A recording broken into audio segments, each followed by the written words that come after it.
السلام علیکم سر۔ اچھا سر یہ بتائیے گا کہ اتنے لوگ ہیں، اسلامی ممالک اتحاد ہے، اس کے باوجود جو ہے مسلم ممالک خاموش ہیں، غزہ کے اندر ایک قتل و غارت جاری ہے، کیوں خاموشی کیوں ہے؟ یہ بے غیرت ہیں اور یہ دینار کے، درہم کے اور ڈالر کے بندے ہیں۔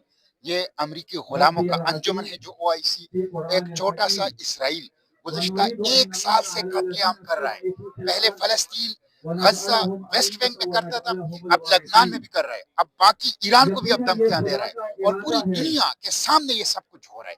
لیکن یہ جو 60 مسلم ممالک ہیں، 80 لاکھوں کی فوج ہے، اسلحے کے گوداموں کے بھرے ہوئے ہیں، ان کے اندر غیرت نہیں ہے، ان کے اندر جرت نہیں ہے، اس لیے یہ دیکھ رہے ہیں کہ ان کے بھائی کٹ رہے ہیں، ان کے خواتین رو رہے ہیں، ان کے بچے، ان کا خون بہ رہا ہے، لیکن یہ اقدام نہیں کرتے۔ اسرائیل کی جارحیت کا جواب جو ہے وہ تقریریں نہیں ہے اقوام متحدہ کے اندر، اسرائیل کی جارحیت کا جواب عسکری مداخلت۔ سر اس پاکستان کو اسلام کا قلعہ کہا جاتا ہے، ٹھیک ہے، اور اسمبلی کے اندر آپ جیسے لوگ بیٹھے ہوئے تو کیا اسمبلی سے یہ آواز نہیں آنی چاہیے فلسطین کے لیے؟ دیکھیں پاکستان کی پارلیمنٹ تو غلام پارلیمنٹ ہے، انگوٹا چاپ اور ربر اسٹیمپ پارلیمنٹ ہے، اور وہ پاکستان کے جذبات کی، عوام کے جذبات کی، احساسات کی نمائندگی نہیں کرتی۔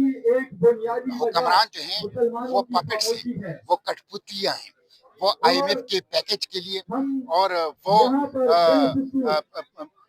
F-16 کے پرانے اسپیئر پارٹس کے انہوں نے فلسطینیوں کا، لبنانیوں کا، مسلمانوں کا خون جو ہے وہ بیچا ہے، اس لیے ان کے اوپر کوئی ٹرسٹ نہیں ہے۔ انہوں نے اقبال اور قائد کی فلسطین پالیسی کو پس پش ڈال دیا۔ حل کیا ہے سر؟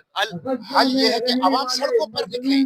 اگر 1 لاکھ لوگ پاکستان کے اندر جناح ایوینیو کے اوپر آئیں اور کہیں کہ فلسطین ہمارے دل کا ٹکڑا ہے، لبنان ہمارے دل کا ٹکڑا ہے، فلسطین اور لبنان کے اوپر ہم یہ مزید دہشت گردی اسرائیل کی برداشت نہیں کریں گے، حکومت پاکستان کردار ادا کرے، تو میں سمجھتا ہوں کہ حکومت گر جاگی۔